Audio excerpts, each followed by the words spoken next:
Today we're talking with Doug Roach, who has lived in Palm Harbor for a very long time, and Ozona as well, but he now lives in Dunedin. We're happy to have Doug with us today. Doug, tell me your full name, where you were born, and what year you were born, or maybe your birth date. Douglas D. Roach.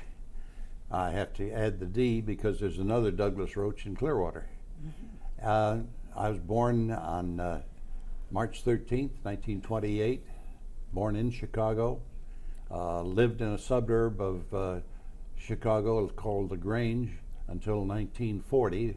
When I moved down here, I was 12 years old and in 7th grade.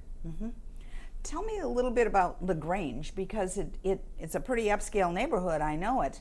And I know probably a lot of people that are Midwesterners at least know LaGrange too. Tell me about what it was like. Well, LaGrange was about 15 miles outside of Chicago, and it was very much a commuter's town. People lived in LaGrange, took the train into Chicago every day to go to work. And it was I would call on today's basis, a very much lower middle class town. Well, even like Florida, it had a lot of unused vacant lots on the edges of town. And during the Depression, it didn't get too much activity, but as we came out of the Depression in 1939 and 40, there began to be new construction, and a much elevated class of commuters began to live there, building new homes. The home we lived in was built in the 1920s. And you moved there when you were a year or two old? Right, 1929. And you lived in basically then kind of a working class neighborhood? Very much working class. No tenements or apartments. I mean, that was upscale from Chicago to that extent. But then as the new houses began just prior to World War II, and then in significant numbers back after World War II, a whole upper class group of people came in. And it was you and Mom and Dad. You didn't have any siblings. Right. Tell me how you got to Florida then.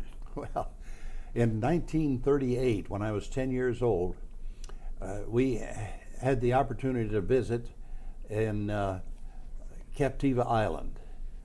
My uncle had severe emphysema. He blew a lung because he was an excessive smoker, and he had to get out of the north in the wintertime. So he spent the whole winter down in Captiva at a little place called Tween Waters Inn, which is still there. We had the opportunity to visit there for 2 weeks in 1938. And for a kid from a suburb of Chicago, it was like paradise. I mean, like a tropical island, complete with coconut trees. Beautiful beaches, beautiful water. And after 2 weeks there, it was very tough to leave, go back to school. Then in 1939, we had another 2-week vacation at Easter time when we visited my uncle, who had moved from Captiva over to near Fort Lauderdale, which at that time was just a little fishing village. Did you tell me that was Boca Raton? Boca Raton, yes. Very much a fishing village. That's changed a lot too. Yeah, oh my. And the reason we moved down in 1940 is my mother had been intrigued by staying at Tween Waters Inn on Captive Island, and she felt that she'd always liked to run an inn for the winter season. And my uncle made a deal with her that he would buy a small place in Florida, and she would run it and have it as her own, providing she gave him lodging and food for the entire winter season as long as he lived. Mother had no money to buy any such thing, and so that's how we came down here in 1940. He found an inn in Ozona, which the present owner had a resort up in North Carolina too, and he had 2 sons. And he felt that if he had an inn down in Florida for the wintertime and kept his inn in North Carolina in the summer, then he could hold on to his colored help and not let them get other jobs in the summertime. So he, seeing the war was coming and he knew that his boys would get drafted, well, he kind of dumped the inn, and we came to live there. And you were the ones that got dumped with it, or made the choice anyway. Right. Just to get back to the Tween Waters Inn, that then was like the kind of inn you would run. That is, you'd had meals and as well as it was quarters. forced at practically, because Captiva and Sanibel had no paved roads, just shell roads, had no water system, no sewer system, and anybody who came over from the mainland had to come on an automobile ferry.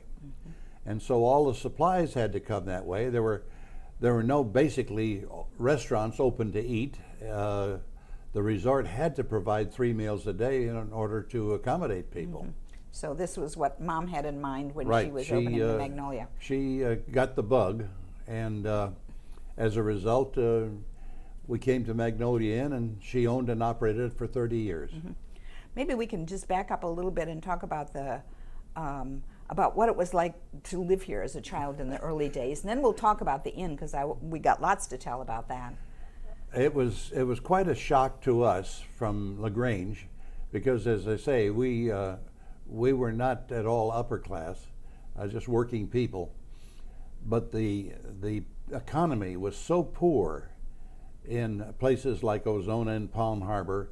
Basically, it was commercial fishing and citrus, and many of the women worked in the citrus plants in the season, and the men were commercial fishermen. We had our eyes opened when I tried to find the first day of school. We had no idea where the school was, and so my bike hadn't come down from Florida, from up north yet. So my mother loaded me in the car, and we started driving down what is now known as the Tampa Road. There was a whole string of kids walking to school. We knew the school was somewhere up in Palm Harbor. So the first boy that we saw that wasn't smoking, we stopped and picked him up, and he was very polite and said he'd be glad to show us the school, and drove us up to this, or rode with us up to the school. My mother took me in to get registered, and up north we had an hour and a half for school for lunch. So I always went home for lunch. All of us did. Down here, why, we didn't know, and so she asked if they served lunch or had lunch, and he said yes. He assured her that they served a nice lunch, and she opened her pocketbook to give some money, and she said, "How much is lunch?" And he said, 6 cents. 6 cents for lunch. 6 cents for lunch. Now, if you want milk, it's 4 cents more, so it's a dime. And they did sell candy bars, so she parted with an extra nickel. And LaGrange, I came from, were very, very good schools. And down here, the school was, I found it easier and very much free. I mean, freedom. We were kind of regimented up in LaGrange. So at the end of school day, my mother drove up to pick me up, and I came out to the car, and she asked very, very concerned, you know, "Well, how do you like it?" And I says, "Oh, I don't ever want to go back." And she was horrified, because she was afraid I didn't like the school, and what would she do now? I was stuck here the whole winter. But I said, no, I don't want to go back to LaGrange. This is great. So she was much relieved. Well. Yes, I'm sure. Now, tell me where the school was, just so I'm The clear school in was my on mind. 15th Avenue there in Palm Harbor. It's what is now the site of the abandoned elementary school, but at that time it was a 2-story school that had probably been built during the Florida boom days, and that school burned, but it was a junior high since I was in 7th grade. Going into 7th grade, right. Yeah, so they called it junior high then. That's right. So you stayed that whole winter to go to school at Palm Harbor we Junior? stayed the whole winter, and I left to go back to LaGrange in the end of May. What was it like here? I mean, I'm trying to imagine. You said what is now Tampa Road, for example. Was that a dirt road, or No, was no, it it a was paved road? a single lane road. Just it was 2 lanes. 2 lanes, yeah, single, and it was paved with asphalt bricks, with a little cement curb on each side just to hold the bricks in. Quite narrow. Then that probably was a dirt road through parts of Oldsmar for a while at that time. But then when the war came, why they paved it, it became one of the major evacuation roads out of Tampa. Right. But they didn't call it Tampa Road. You didn't call it Tampa Road. You called it. No, what? we did not call it Tampa Road because the Tampa Road designation was Main Street in Dunedin, State Road 580. That was the road that went from Pinellas County, North Pinellas County, over to Tampa, across the old bridge, across Oldsmar, Upper Oldsmar, Tampa Bay. Which is still there. You just curve around differently than you do Well, now. the old bridge has been torn down. Yes, It was just, but- it was a very narrow two-lane Two-lane bridge. And the new lane was much wider and so forth. But that was the road to Tampa until they built the Clearwater Causeway, or the Davis Causeway at that time, now Courtney Campbell. Right. And that was how you got from Upper Pinellas County over to Tampa. So what did you call the road that we now call Tampa Road? Did it have a state road number? It was a that state it? road title, Yeah. State Road 584. And it remained that until the state repaved it from US 19 all the way over to Tampa. Actually, that road was an extension of Hillsborough Avenue out of Tampa. The Tampa Road designation was applied to it after the state turned it over to the county. So your mother drove the car, but were there limitations about where you could go? I mean, we think of jumping in the car and going anywhere in Pinellas County these days. Did, for example, she go to the grocery stores and what have you by cars, or did you have home delivery, or how did all of those kinds of things work? No, her inn was so small she really didn't qualify for getting service from suppliers like restaurants and so forth in Clearwater. There was 2 exceptions. The Swift Meat Company came out with a delivery once a week, and the Borden Dairy came out to deliver twice a week. But Milk, cream, eggs, that kind of thing. mostly ice cream and milk. The shopping was mostly Clearwater or Tarpon Springs. There was an A&P up in Tarpon Springs, very small. There was a new supermarket in Clearwater called Publix, just getting started. And there were a couple of independent grocery stores in Dunedin, and there was also an independent grocery store on North Fort Harrison that was quite popular. Tell me a little bit more about what you boys did, because you were a 12-year-old, for fun. And I mean, did you go fishing, and what kinds of things did you do in your leisure time? In those days, fishing was so plentiful. I mean, my mother had a 300-foot-long pier at the property, and I could walk out on that pier most any time and see anywhere from a dozen to 200 mullet in the waters. The waters were crystal clear. You could push out from the shore on a boat and just let the wind carry you out, and you could drift over and you could see every blade of grass on the bottom for all the way out to Honeymoon Island. It remained clear on the water until 2 things happened. In '62, there was a freeze, and it froze clear down to 18 degrees and stayed there for more than 36 hours. That froze a lot of the grass in the bay. And around that same time, they were dredging the intercoastal waterway through from Tarpon Springs down. And also they were dredging a new causeway from Dunedin's north boundaries on over to Honeymoon Island. And the sand and silt that was stirred up at that time was not really effectively filtered out because of the freeze that killed the grass. So the water still isn't quite as clear anywhere near as much as it used to be. But north of Tarpon Springs, it is pretty clear these days. Mm-hmm. Up around Bailey's Bluff and fishing was fantastic. Literally, I've gone out in my outboard motor boat, cast out, and if you could see the flash of the fish in the water as you motored along, then you stopped there, and it was representing a school of trout, and you could literally cast your bait out and catch a strike each time. You may not land the fish, but you could catch a strike any time.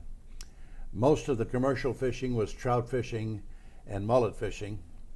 Some mackerel fishing as the mackerel traveled north in the spring and back again south in the winter. Mm-hmm. A lot of people came over from Tampa on Hillsborough Avenue and on what is now the Tampa Road, ended up in Ozona, would launch their boats and go out. And I have seen people come in with 40 and 50 trout on a stringer. Mm-hmm. What kind of fish did you like to catch? What personally you thought was fun? A mullet are a vegetarian fish, so Sure. You can't catch those on a hook, Right. Unless you snag them. The trout were the most popular kinds, very good eating. Mm-hmm. Those were sea trout. Speckled sea trout, Mm-hmm. you're right. Mm-hmm. Occasionally you'd get a mackerel, but not very often in the bay. Did you ever do any king fishing or any of the ones that are more sport fishing? Or No, maybe that was... those were bigger boats, and we couldn't afford a bigger boat. That's we did understandable. catch a lot of scallops, though, and very easily. The bay was full of scallops.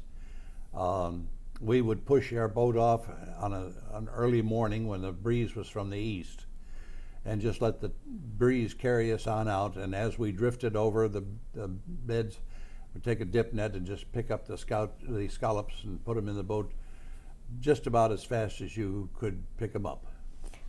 How do you tell a scallop when? A scallop has a shell the same as the Shell gasoline trademark, only they're small. The bay scallops are maybe just about that much large, and now the sea scallops, which we don't have around here, those are much larger. The meat is probably bigger than my thumb, whereas the sea scallops are just about the size of my small finger. And the easiest part, of course, is picking them out of the ocean, and Very the harder much. part is cleaning them. The hard part is cleaning them. Takes a spoon and a lot of sweat and That's right. hard A lot work. of leverage to get that shell open because they didn't want to get it open. So you went back at the end of that year to LaGrange for the Yes. summer, and then did you stay up there, or did you come back each winter, or what happened? Well, Tell me about it. in December of the second season, which was 42, the war started. Pearl Harbor, 41. Pearl Harbor was in 41, and we came in 40. So we lived up north in the summer, and came down just to operate the in the winter time. The first season was very, very sparse of customers because we really didn't inherit any customers. Most of our customers were friends from up north that could afford to take a vacation for a few weeks, and it just built up by word of mouth over the years. The winter time during the wartime was very, very tough. We had a difficult time just making ends meet. Mother really operated it during the entire wartime years. just to earn enough money to pay the insurance and the taxes. That's about all. And why was that? What was the influence of the war on the viability of the Magnolia? You couldn't get transportation down. It was very difficult. So gasoline tires and gas were both rationed, so people came down by train if they could get train. Some of the hardy ones came down by bus. They had to bring their coupon books with them. Everything was rationed, so they had to turn their coupon books over to my mother. And what do you mean by coupon books? Explain that a little bit. The butter was rationed, the meat was rationed, shoes were rationed. Sugar was very much rationed. At one time, during a winter season, I don't know which one it was, but Mother ran completely out of sugar. They were supposed to give her some as an institution, some coupons.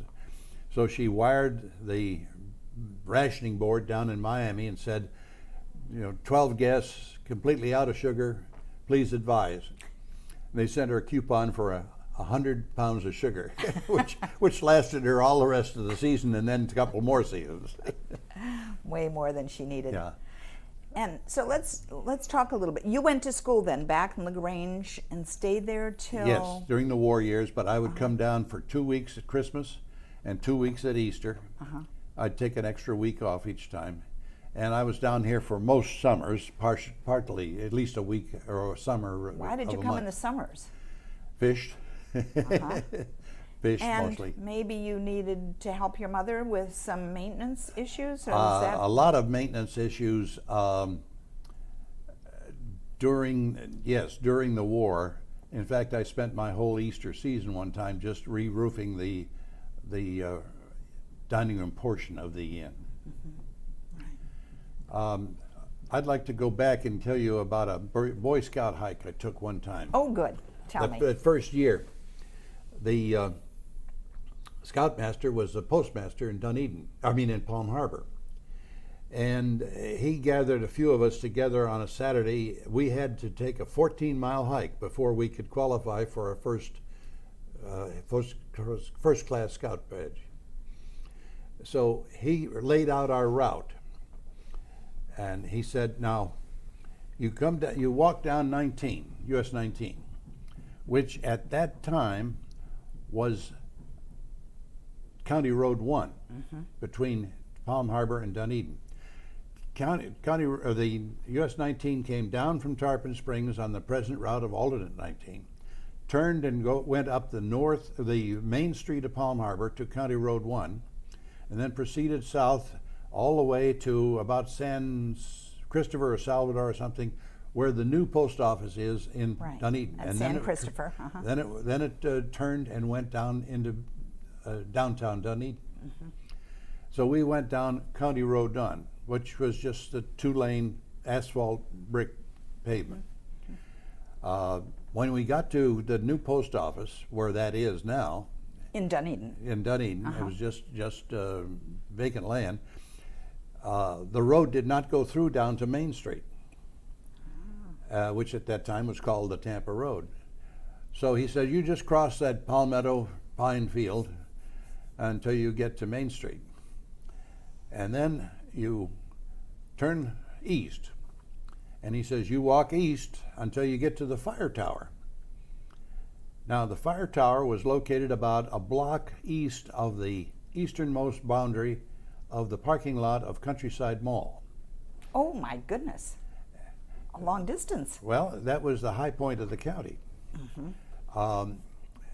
He said, the fire tower watchman is my son. He says, so he'll let you go on up into the fire tower, which is a treat because nobody else goes up there.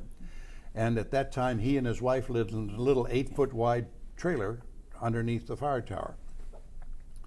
So we walked out there to that far and walked up on the fire tower and looked all around, which was a very unusual experience for me because of what happened later in life. So I'll depart from the 14-mile hike right now. When I looked over that entire area, it was all woods, no orange groves, just palmetto and pine. You really couldn't see any houses. And 30 years later, I worked for the company that bought all that land and developed it as countryside. And I had a major job in countryside development for several years. And in fact, I named countryside. Did you? I didn't know that. Well, countryside was done through research. Now, my old boss told me that when you go to a new area and you seek ideas from people there, he says, that's research. But when they come and seek ideas from you, that's plagiarism. So my boss and I were touring the Chicago suburb area, looking at country clubhouses, which we had to build in countryside. And we entered an apartment project and it was called Countryside. And the boss had said, now we want to use just one word name. Everything we had was 2 or 3 names in the title. And he said, I want a one word name. So Countryside fit it, and that was it. Interesting, and we'll want to talk at another time maybe all of your work in development of North Pinellas County. But the countryside, you're right, people still say, not just I'm from Clearwater, I'm from countryside. They know exactly where that means. Right. It's certainly a defined Well, area. it was over 1,000 acres. Yeah. So did you have stars in your eyes when you looked up at that big tower and saw all that land available? And I had sweat in my eyes from walking so long and hard. Yes. Well, that's an interesting route that you're talking about. I've never heard anybody before tell me about that route, so I'm glad you did that. Very shortly after that, the state changed 19 from where it started up the main road of Palm Harbor. They routed it over through Ozona.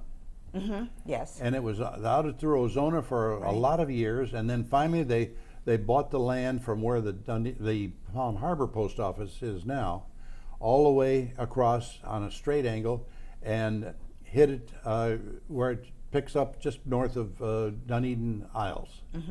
Then to finish the Boy Scout hike, we were instructed to come back west for about half a mile. And then where there were 2 sand ruts going through the palmetto and pine, going north, he says, Doc Scoutmaster said, now you turn north there, and he says, where the creek crosses the 2 sand ruts, he said, my car will be parked over underneath those oak trees. And he says, I'll have your lunches, that way you won't have to carry them in the hot sun. So we walked back to the 2 sand ruts, which is US 19 today, and walked north, and where the creek crossed is where the Brown Derby restaurant was for quite a while, that the Macaroni Grill is now. Right. And by the way, Macaroni Grill is now going to be something else. I saw them taking down signs, but I know where you're talking about. Okay. Just north of the mall. And there was a little boom time subdivision of platted lots, but undeveloped completely, over there among those oak trees. And the postmaster had bought some lots for taxes, and those were his lots. And so they were a beautiful place because the oak trees shaded you completely. And actually, another time, why he took the Boy Scouts for an overnight camp out to those lots. So was that rutted road called 19? Oh no, that rutted road was nothing called anything. It wasn't even a road, really. No, it was on a section line, so that's why it was there. I see. Okay. We took the 2 sand ruts after lunch, further north. At that time, Curlew Road did not come through, so we had to go all the way back up to A584, or what is now the Tampa Road, and then turn west and go back in to Palm Harbor for the full 14 miles. You had quite a hike. My wife, a scoutmaster for a long time, was appalled because we had no first aid kit, no map, no adult supervision. So it was a different day, wasn't it? It was a different day. Indeed. So that's a really good story about some of the things that you did. Did you continue on in scouting, by the way? For that year I was down here, yes. I had been a scout up north, and then I rejoined a troop when I had to stay up there during the winter season, and go to finish school up there. So let's go on and talk about the inn, because it's just such a wonderful story.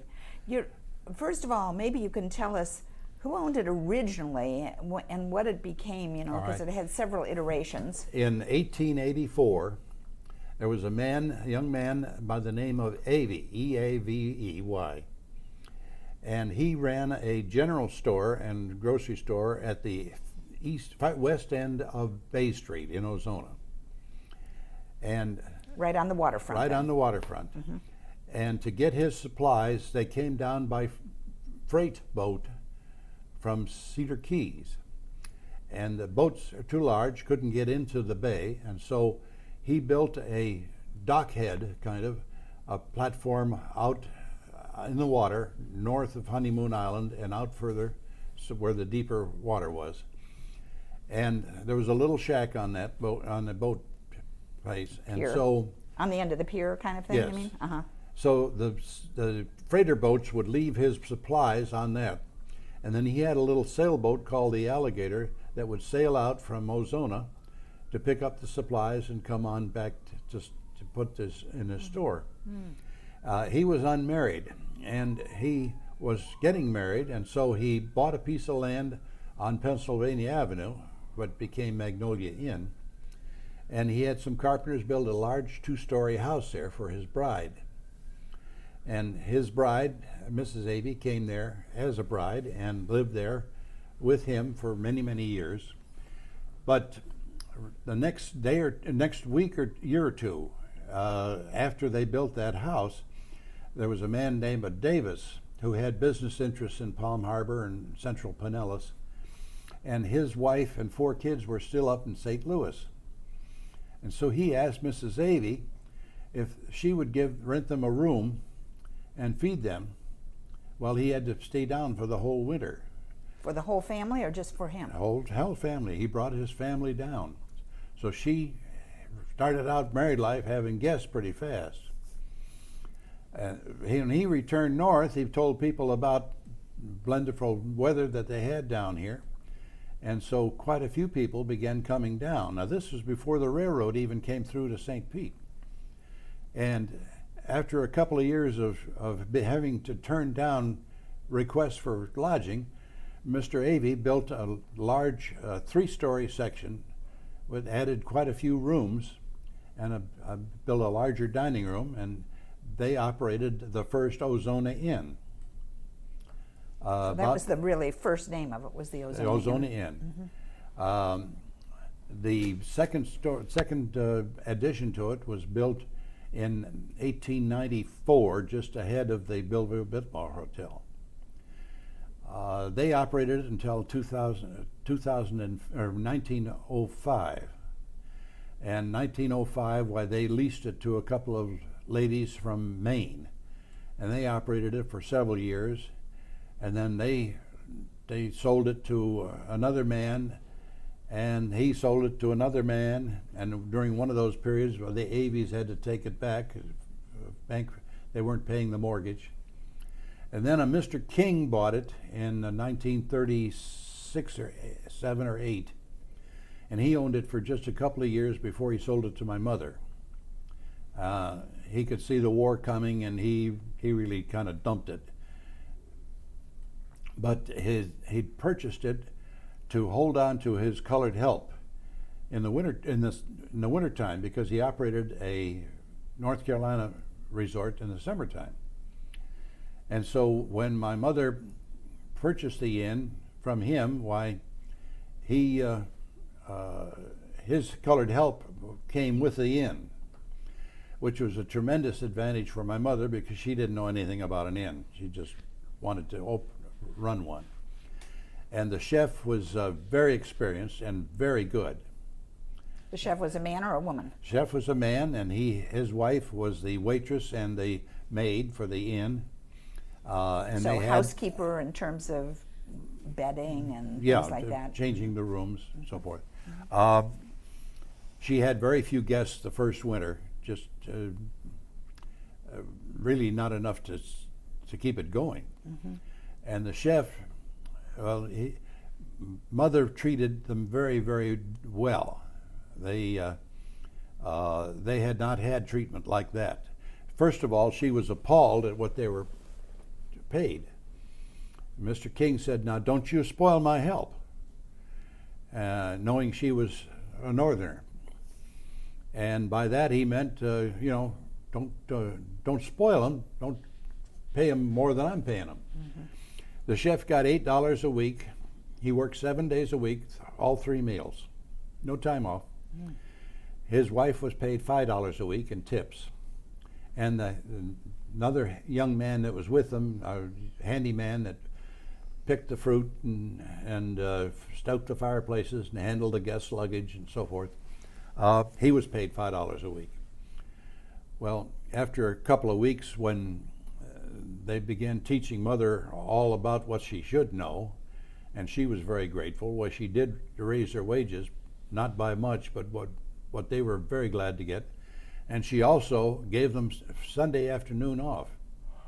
They had never had any time off, and they were very grateful because they could go into church on Sunday afternoon and evening. About after a month or so, the chef came to my mother and said, "Mrs. Roach," he says, "I don't think you're going to make it unless you take it out of business." And he said, "You can advertise on Sundays."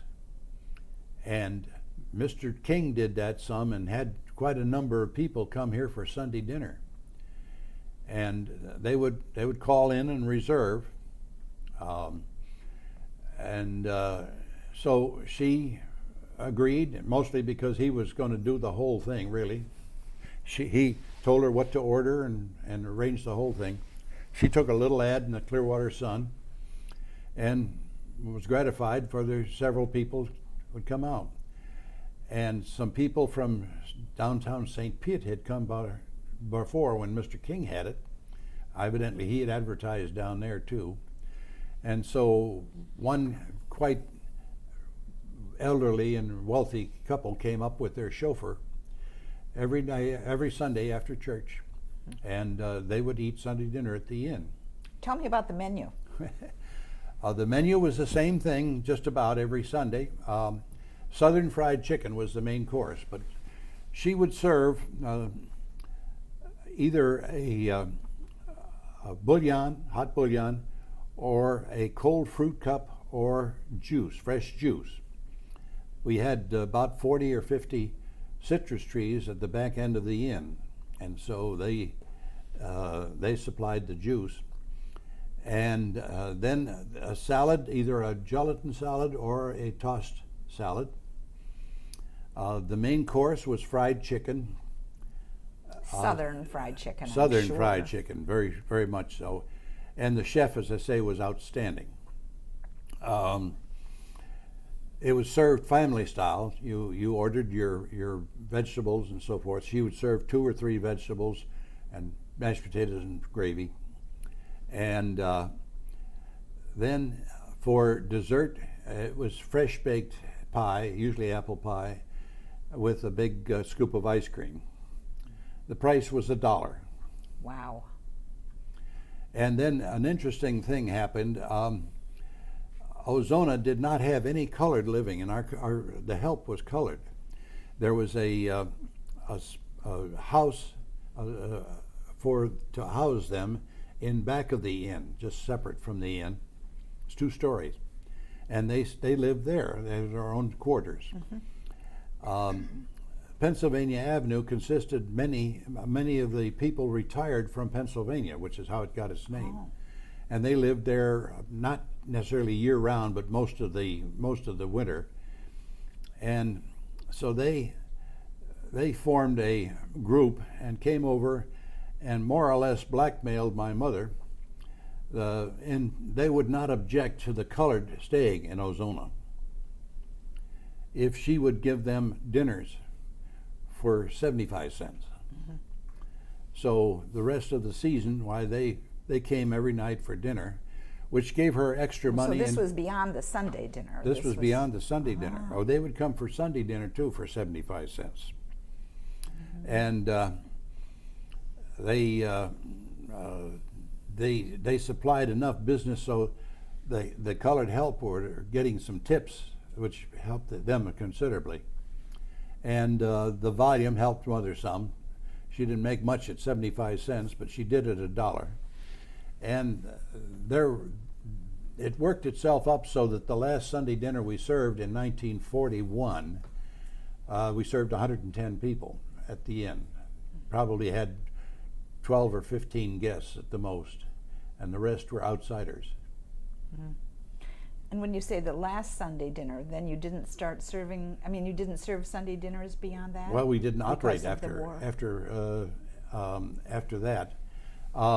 Now, we did operate then to that extent that people could come. In the war years, we still served outside meals too, but then we lost the colored help in 1943 because the chef got a job in Detroit sweeping floors in the automobile plant, which paid him many times what he earned as a chef. Mm-hmm. But just a wasted talent. So Mother hired mostly local people to help her out in a very limited way that she could during the war years. Was your mother a good cook?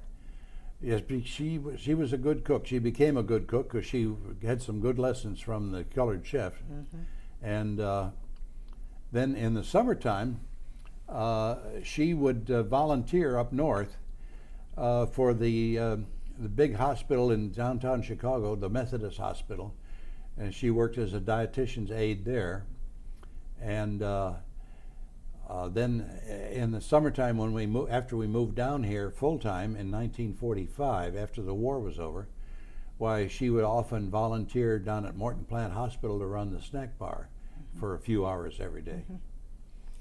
Tell me a little bit about the growth of the Magnolia Inn when you bought it, and then there were some additions that were put on it by your family. Right. We in the wartime years, we didn't have enough business to warrant expansion, but through word of mouth, as soon as the war was over, why we picked up a pretty good amount of business. And then in a year or so, Mother was renting bare bedrooms up and down Ozona's Pennsylvania Avenue for guests that she couldn't accommodate, but the guests would sleep there and they would come and eat 3 meals a day at the inn and use the inn as a kind of clubhouse. And then in 1953, she made her first addition. She built a 5-room motel unit at the back of the inn. Large rooms, much larger than the inn rooms. The inn rooms were small because originally they were built without bathrooms and no closets. And so someone, before we bought the inn, had built-in bathrooms, which took space out of the room. And then we came along and we built closets into them, and so the rooms were very small. The annex that she built were much larger. I think there were about 15 by 15 rooms, with a closet area in back of that and a bathroom in back of that.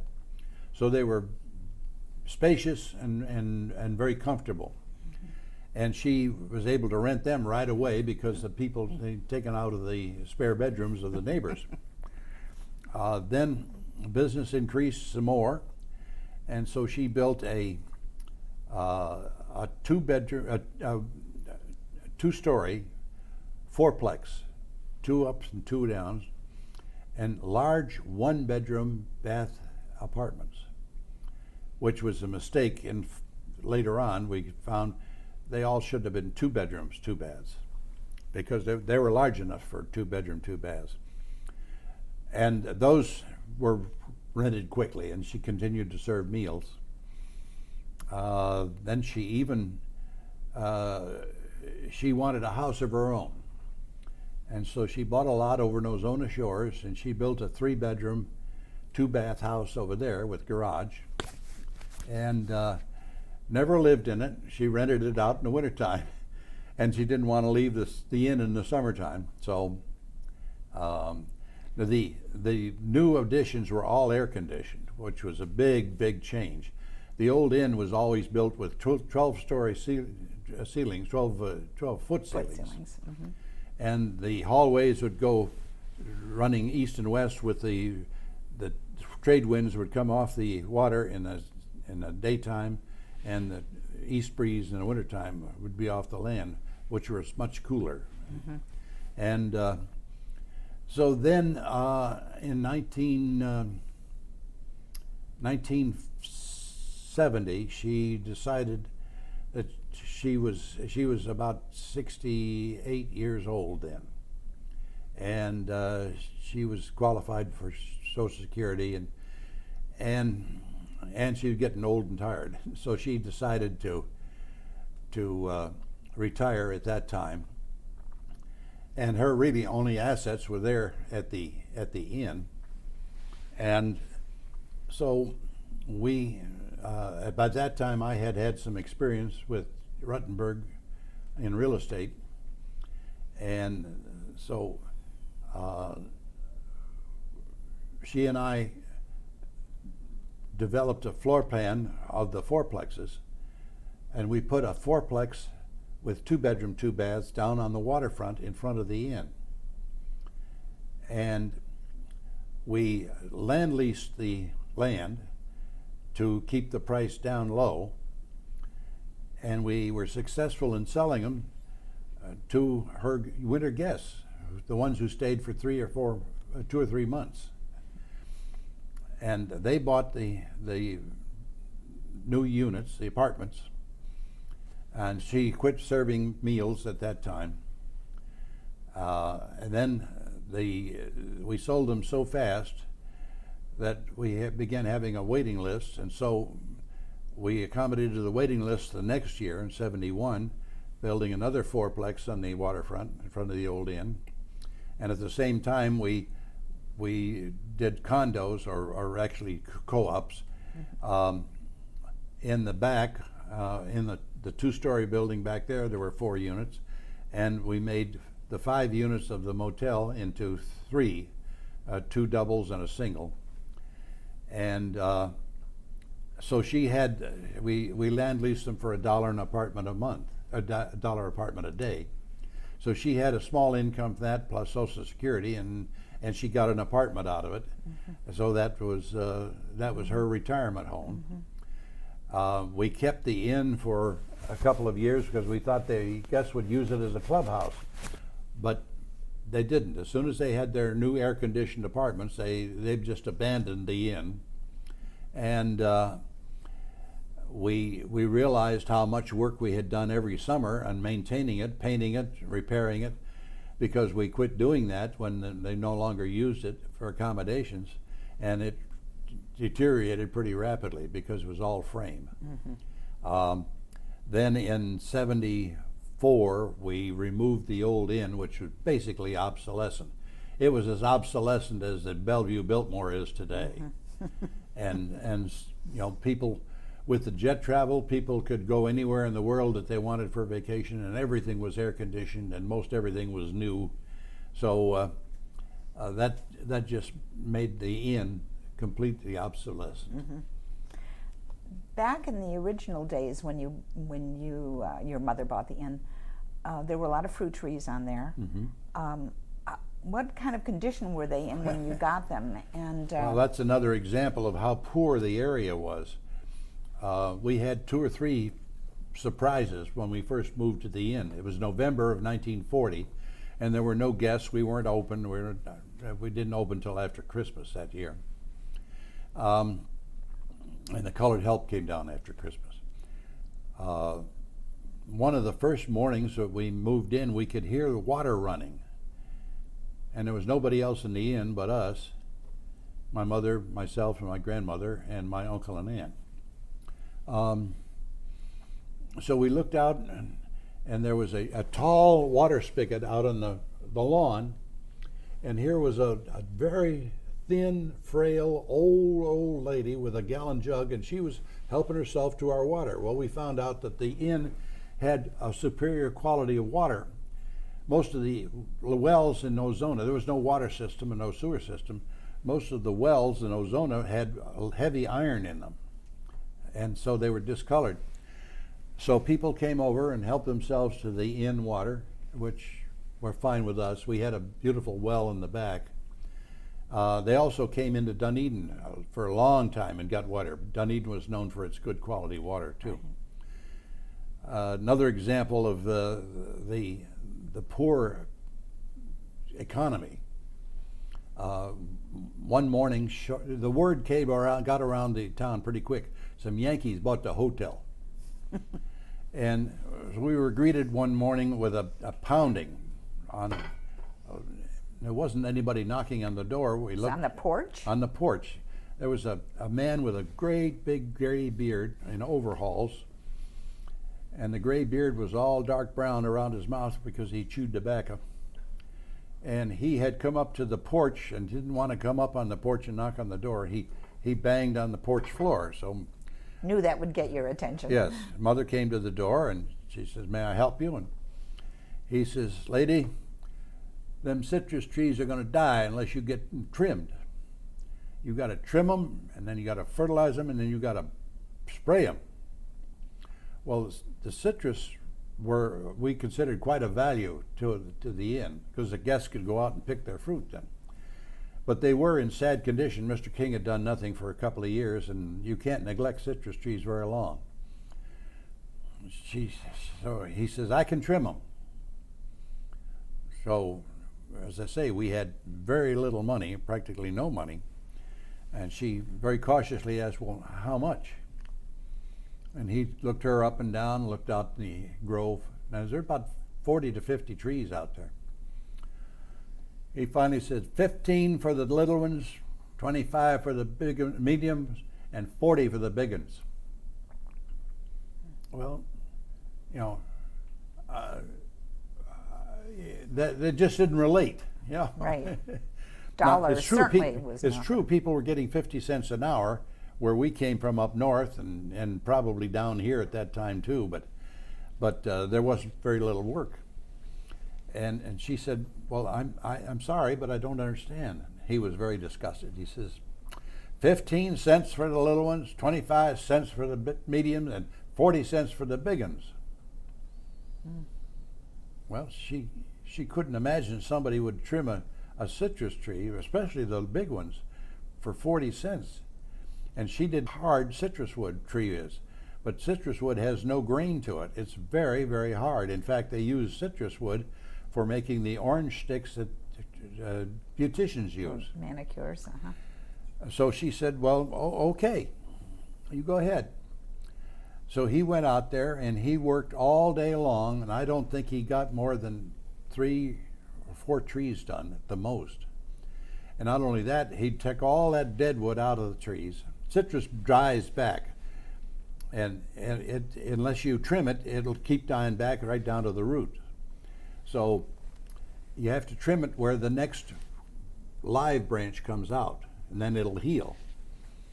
So he trimmed a lot of the dead wood out, and it was all laying on the ground. And before he came to collect his money that night, he picked up all that wood and carried it to the back end of the lot where there was a vacant space, no trees, and he piled it all up there, and we could burn it then. And he came to the door, and he collected his 15 cents and 25 cents. And I'm sure he didn't more than get a couple of dollars at the most. And he was back the next day, and he stuck at it until he trimmed all those trees. Did a good job. He did an outstanding job, and we were tickled to death to have it done. And then you had to water and fertilize them and do a lot of other Then we things. started watering them and fertilizing them and spraying them, and that brought them back about the second year why we had pretty good a citrus crop. So what did you do with the citrus on the property? Well, we it used was a lot of orange it. juice We when we started serving Sunday dinners, we used a lot of it because we'd serve fresh squeezed juice, either grapefruit or orange juice or tangerines. Didn't you tell me you had broiled grapefruit? The chef picked broiled grapefruits. He'd take a half a grapefruit, and most of the grapefruit trees were seedling trees, so they're very sweet.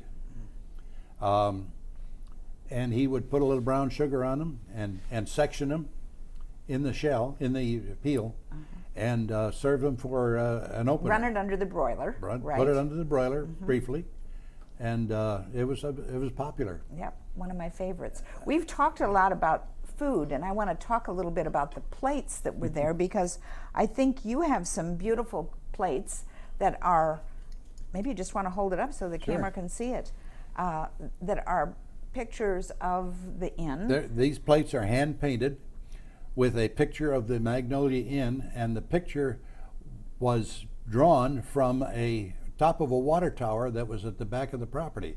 There was a 3-story water tower so that the water pressure could feed the 3rd floor of the inn. And the artist stood up there on that platform, top of the water tower, and painted these plates. The plates were Dresden china, and they're as accurate of the inn as almost like a photograph. And these were not at the inn. These were sold in a store. One of the Ozona stores got them made and sold them. I'm sure some of the inn guests of the early days purchased them, and we didn't learn about them really until we had the inn for several years. And then I guess somebody who had them were getting rid of them, or probably going to a nursing home or something, and they donated them to us. There were 2 or 3 plates, a couple of teacups, and a creamer, and they all had pictures of either the inn or the dock on the waterfront. So they were kind of souvenir plates. They were so to souvenir speak. plates, exactly. And when your mother bought the inn, she had inherited just a bunch of ordinary stuff, restaurant kind of. Institutional things, which she was not at all happy with. So at the Palm Harbor Museum, we have lots of display of your mother's beautiful china that she had. She finally got enough money to go and purchase good plates, probably about 1950, and she was very proud of these. Well, they're lovely, and we treasure them at the museum, and we always point them out and explain, kind of the heritage of them and where the Magnolia Inn was. Would you tell us about, you talked about air conditioning, that there was no air conditioning. Did you have screens on all of the rooms in the Magnolia Inn? Because there were lots of bugs, mosquitoes specifically, as I recall. Well, particularly in the summertime, but yes. The inn had special windows in the newest section, and the windows were 10 foot tall. They went from the floor on up 10 feet, and then there were 2 more feet to the ceiling. And the lower section of the window was raised up into the upper section, so that there was a lot of space for the room, for the air to come in. And if you leave the hall door open, the breeze would come down the hall, and it would cool it to a certain extent. We had a funny thing happen. The old Mr. Davis, who was the first guest at Mrs. Avies, he had a nephew called Mr. Elliott, and he told Mr. Elliott and his family about the Avies. And so when the Avies had expanded facilities, built the new rooms, Mr. and Mrs. Elliott came down and were guests for several winters. Years and years later, I was in a bedroom up in front of the inn on the 2nd floor, and we already had a few guests. It was early in the season, and I was painting that bedroom that night. And in those days, the paint had quite an odor, and so I had to have the windows open, and I couldn't get one of the windows in the room up all the way. It came up only about part way, and it was jammed. So after almost being overcome by fumes, I pulled the window down, and I looked up in the well of the window, and there was a newspaper stuck up in there. And so I reached up with a yardstick and pried the newspaper loose, brought it down, and I looked at it. It was a St. Louis Post-Dispatch, about 1905, and it was to an Elliott. Well, one of the guests at the inn sitting downstairs was a Colonel Elliott, And he was the son of Mr. Elliott. And Colonel Elliott was a retired commandant from the Culver Military Academy. And he was a guest, or an early guest at the end. So I took the newspaper down and I said, it's a little out of date, but here's a paper your dad had. Oh, that's wonderful. That's wonderful. Did you have a heating system? I mean, in the wintertime, I assume you also needed to get the chill off. Were there fireplaces or what? We had, many of the rooms had a 220 volt electric heater. And no thermostat, you just turned it on and turned it off. The hallway had a large kerosene heater, and it would heat all the way on up to the third floor through the stairwells. And then the dining room was heated by an old potbelly stove in one corner that was wood fired. And of course we had 4 fireplaces in the inn. And one of the first callers we had when we first occupied the inn, before we were even open, was a man who drove up in a pickup truck with a neat stack of firewood in his pickup truck. All cut exactly the same length and all split and stacked up perfectly. I learned later that was a cord of wood. And he drove up, knocked on the back door, and Mother came to the door and said, "May I help you?" And he said, "Lady, I got firewood. You got 4 fireplaces. Best firewood there is." And she said, "Well, I don't think we have any firewood. I haven't seen any around." She said, "Well, how much?" And here's this beautiful stack of wood in the whole trunk of the pickup truck. And he kind of hesitated, and he says, $5. And she says, "For the whole load?" "Yes, whole load." For the whole load, not just a cord? No, just $5. And so she said, "All right." He said, "Where do you want it?" So she said, "Well, there's a little tool shed there." There were 5 carports in the back of the inn, and there was a little shed on each end. Well, the little shed used to be the men's room and the ladies' room before they put toilets in. And they had the old wooden crappers. You know, Mr. Crap invented the toilet, and there were wooden crappers in the upper part of each of those. But they were used as a tool shed. Just storage and until my grandmother got 100 chickens from Brandenburgs and started raising them in the other one, which helped with the chicken Sunday dinners. Yes. So he backed up his truck and unloaded by stacking it, not throwing it off in a pile, but unloading, stacking it neatly, and then came back to pick up his $5, which Mother gave him, and he came back to the truck and put one foot on the running board of the truck and hesitated. And he looked up. I was watching him. He looked up at those 4 chimneys sticking up, kind of shook his head, and he went back and knocked on the door again. Well, Mother came again, like now what? But he says, "Lady, you know anything about fat lighter?" She says, "Fat what?" "Fat lighter." "No," she said, I don't know anything about it." He says, "That firewood is fat lighter. That's the finest firewood that you can use in a fireplace.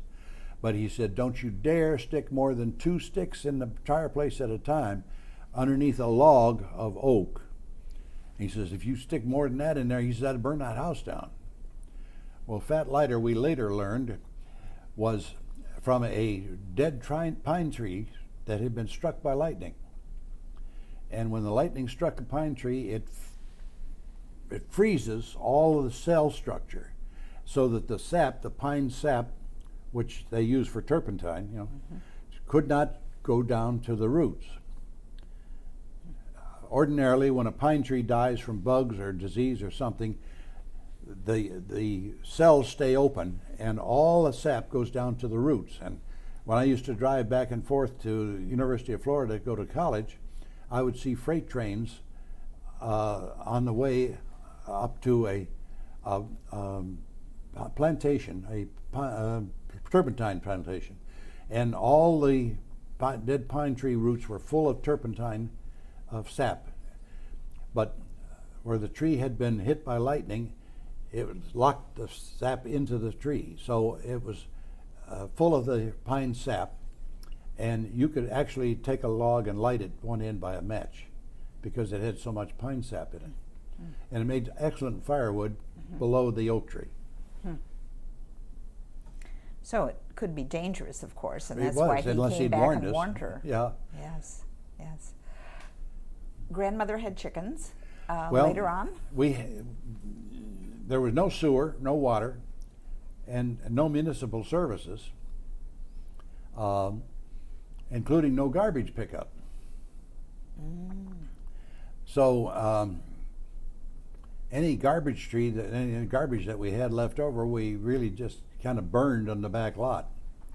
But with the advent of Sunday dinners and that vacant tool shed out there, my grandmother, who was an old farm girl, she picked up 100 chicks from Brandenburg Feeds in Dunedin and started raising the chickens with mostly garbage scraps from the inn. And toward the end of the season, why, she supplied our Sunday dinners with chicken, and she continued that for probably till about 1950. She raised chickens every winter, and Well, it's wonderful to hear about kind of a family business, and one that you clearly loved, and your mother and grandmother loved too. I know it was hard work. it was a lot of hard work, and of course times were tough. One time, Mother's checkbook had $1.76 in it. That was her total liquid assets. Doug, is there anything else you want to talk about the Magnolia Inn? Although I think you're really making clear that it wasn't it was a labor of love. It was not necessarily getting anybody rich. Well, if it wasn't for the food and the quality, we'd never have gotten the quality of guests we had. But a couple of the guests would spend a week or 2 weeks sometimes at the Bellevue Biltmore, and then they'd come up and spend 3 months at the inn. Aw, that's nice. They got rid of their social obligations, and the inn became a family, and one would recommend another, and that's how the business built. She never really had any money for advertising. Yes, yeah. Well, clearly it was a family business, and a wonderful one. I want to talk to you more about your next part of your life, which was very big and very influential in this community, but I just love talking to you about the Magnolia Inn. Thank you very much, Doug Roach. You're most welcome.